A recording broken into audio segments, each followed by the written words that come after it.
Evelyn Hartley had always thought of herself as steady. She paid the bills on time, kept the garden roses blooming, and scheduled her husband's medications down to the minute. But on the damp spring night when the power failed and she found herself alone in the house with her 20-year-old stepson Daniel, steadiness felt like something fragile balanced on the lip of a glass. The storm announced itself with a single distant rumble. Evelyn, still in her navy blue work dress, drew the curtains against a wind that whipped the maples outside. Somewhere upstairs Daniel was strumming his guitar, slow, winding chords that seeped into the hallway like candle smoke. Since his second-year exams had ended, he'd been home most evenings, shoulders finally loose, hair longer than his father liked. Evelyn had married Jonathan Hartley 5 years earlier. Daniel had been 15 then, awkward, witty, impossible to read. The polite hug he'd given his new stepmother that first day felt like a fragile treaty. We'll keep our distance and call it peace. Distance had grown into an easy friendship, but never anything deeper. Until tonight. At 8:17 p.m. the storm cut the electricity. The entire suburb fell into a hush broken only by rain thrashing against siding. Evelyn lit a thick vanilla candle on the kitchen island, then another in the hallway. When Daniel padded barefoot downstairs, foam light guiding him like a tiny star, the smell of warm wax mixed with petrichor. "Dad just texted," he said, waving the faint glow.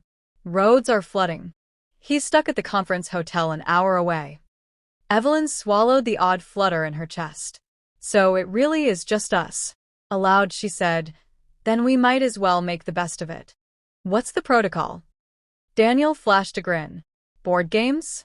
Terrible singing. How about hot chocolate first?" She opened the gas range with a click, old school enough to work without power, while Daniel fetched 2 mugs that almost clinked in the dimness. Steam rose, rain hammered. When the lightning flared, for half a second the whole kitchen glowed silver, and Evelyn saw the reflection of Daniel's face in the window. Strong jaw, earnest eyes, rain-dampened curls. He looked so much like his father, and somehow nothing like him at all. They carried mugs to the living room where candles crowded the coffee table. Daniel settled cross-legged with his acoustic. "Request. Something you wrote," she said before she could overthink it. He hesitated, cheeks coloring. Then the first chord slid into the candlelight, low and hesitant, growing fuller with each breath. The melody felt like midnight walks and half-remembered dreams. When he finished, Evelyn realized she'd been holding her cocoa, untouched, grown lukewarm.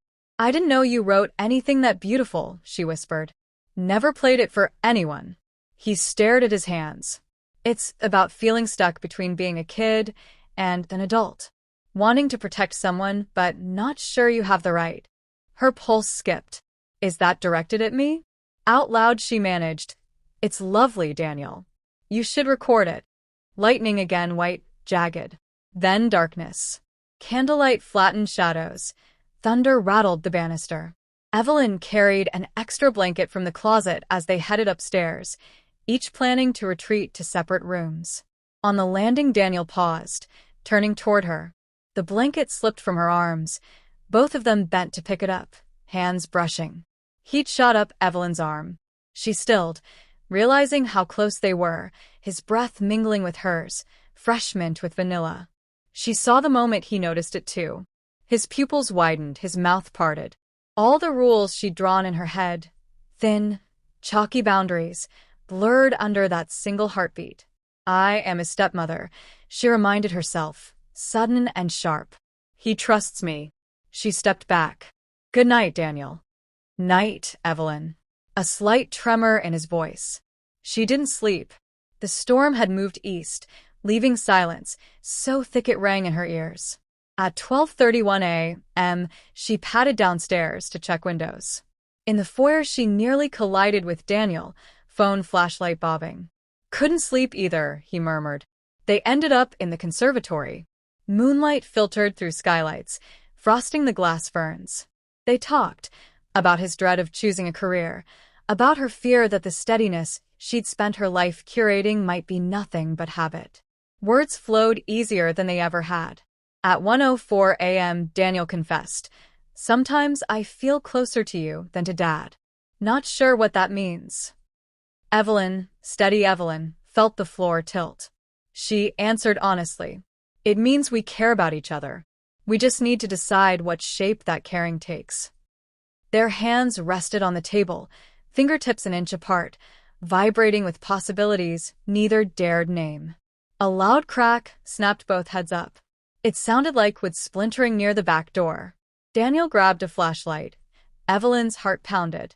In the mudroom, they found the door ajar and muddy footprints leading in. An intruder?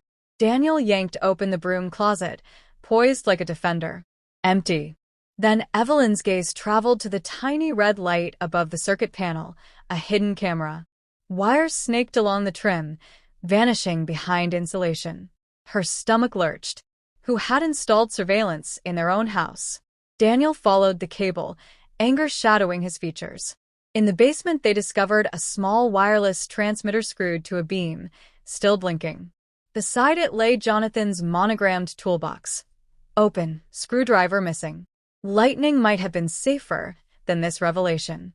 At 1:37 a.m., Evelyn dialed Jonathan. He answered groggy in his hotel room. There's a camera in the mudroom.